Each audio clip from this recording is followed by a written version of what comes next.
Bien, oui, je suis un habitué. C'est toujours un bonheur de venir à La Rochelle. Alors, on est en canicule, semble-t-il, sur tout le territoire. On va nous annoncer sans aucun doute dans l'après-midi le début de pic de pollution, même si très clairement, il y a, semble-t-il, plus de touristes à La Rochelle qu'on a pu voir hier soir qu'à Paris, malheureusement, comme vous l'avez vu dans l'actualité, et peu de Franciliens qui sont encore revenus. Mais depuis maintenant un an, on est passé à 10 pics de pollution à Paris. Alors, j'ai envie de dire bien malheureusement, mais heureusement parce qu'il n'y a qu'à ces moments-là qu'on parle de pollution, d'écologie, de nécessité d'avoir une transition énergétique qui se met en route. Donc, comme disait mon ami Bernard Darniche, c'est quand le pétrole est cher, ça rend plus intelligent nos industriels parce qu'on est obligé de trouver les solutions. Et à chaque fois qu'il y a un pic de pollution, on est obligé de se dire, zut, il y a un problème. Et on est dans une année un peu particulière et il ne vous a peut-être pas échappé qu'on est à l'aube des élections présidentielles. Et puis que cette semaine, il y a eu 2 annonces de candidats, voire 3, même je crois Cécile Duflot, Arnaud Montebourg, Nicolas Sarkozy. Et donc tous collectivement, on a une immense responsabilité à les interpeller. Ma grande crainte, pour être très clair, c'est que l'énergie ne soit pas le sujet. Que la pollution ne soit pas le sujet. Donc on va avoir, si on veut que ça rentre en effet dans les programmes, alors une ligne sur 100 propositions, on va y arriver. Mais si on veut que ce soit important dans le programme, malgré l'actualité internationale que nous vivons et qui va faire que 90% du programme sera tourné sur ces sujets, on a tous ensemble travaillé sur cette problématique de faire, bien évidemment, de l'environnement un vrai sujet dans la campagne présidentielle et de, si possible, moi, de mon côté, faire de la mobilité cet enjeu. Et pourquoi ? Parce que hier, Thomas Porcher rappelait qu'au niveau international, les volontés politiques sont essentielles. S'il n'y a pas un signe qui est donné par le politique, et chez nous, la présidentielle, c'est important, c'est difficile derrière de trouver, bien évidemment, une route pour nos industriels. Nous, au Club des voitures écologiques, on est en tout cas sur un axe, et je me réjouis de toutes les interventions que j'ai entendues hier, c'est qu'aucun industriel n'a dit « j'ai la solution ».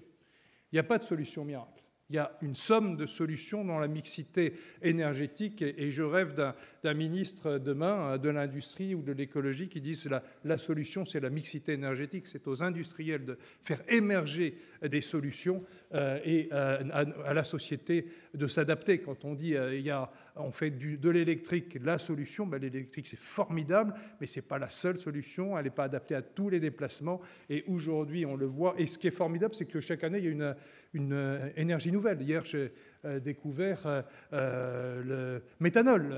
On en avait très peu parlé, en tout cas au sein du club. L'hydrogène, maintenant, on les accompagne. On en parlait depuis 5 ans. Maintenant, il y a des possibilités. Là, par contre, il faudrait peut-être un signe fort du gouvernement sur l'hydrogène, du futur gouvernement, parce qu'on est en retard par rapport à d'autres pays européens et bien sûr par rapport aux Japonais. Et si on veut rattraper ce retard, il faut à un moment donner des signes. Mais le vrai signe, ce serait qu'il y ait une politique sur le mix énergétique. Et le prochain rebond que l'on peut avoir aussi, j'attire votre attention là-dessus, c'est qu'après la COP21, Michel, tu as dit hier que c'était 15 jours formidables, on n'a parlé que de ça, et puis depuis, peut-être un peu pchit, même si le PLTE et les décrets sont sortis cet été, on a la COP22 avec un pays ami, un pays frère, qui est le Maroc, et qui est la porte d'entrée sur l'Afrique, et j'insiste sur ce point, l'Afrique, c'est la nouvelle frontière pour l'Europe.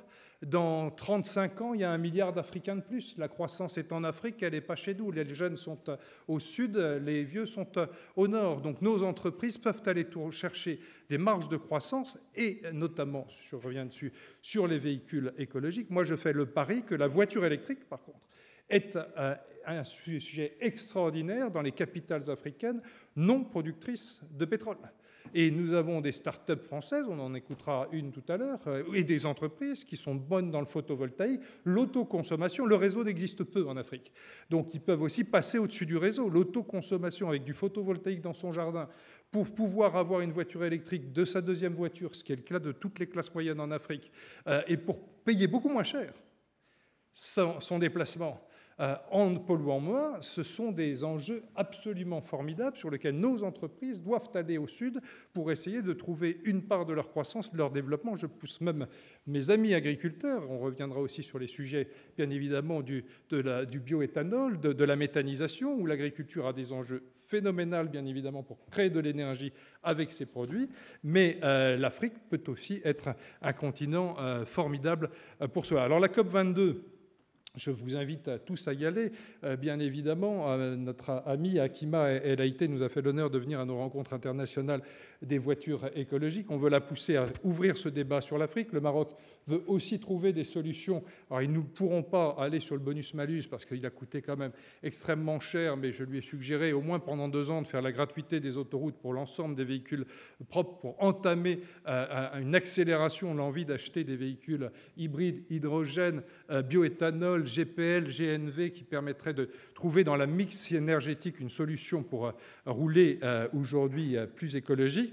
Les collectivités locales ont une place essentielle à prendre. Donc nous, on interpelle bien sûr au niveau national, mais n'oubliez pas que 95% du temps d'une voiture, sauf à aller, comme vient de le dire Madame Ville, bien évidemment dans le covoiturage, c'est de stationner.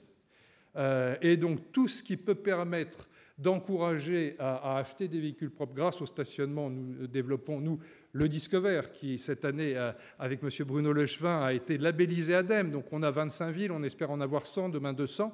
Si à chaque fois qu'on se déplace et qu'on stationne, on n'a pas d'abord à s'ennuyer, à aller mettre de l'argent dans le rodateur et ensuite avoir 1h30 de gratuité pour le stationnement, c'est un levier phénoménal, bien évidemment, pour l'accélération de l'envie d'acheter un véhicule propre. Et si on additionne 2 € par jour, tous les jours, sur une année, c'est 720 € à la fin de l'année.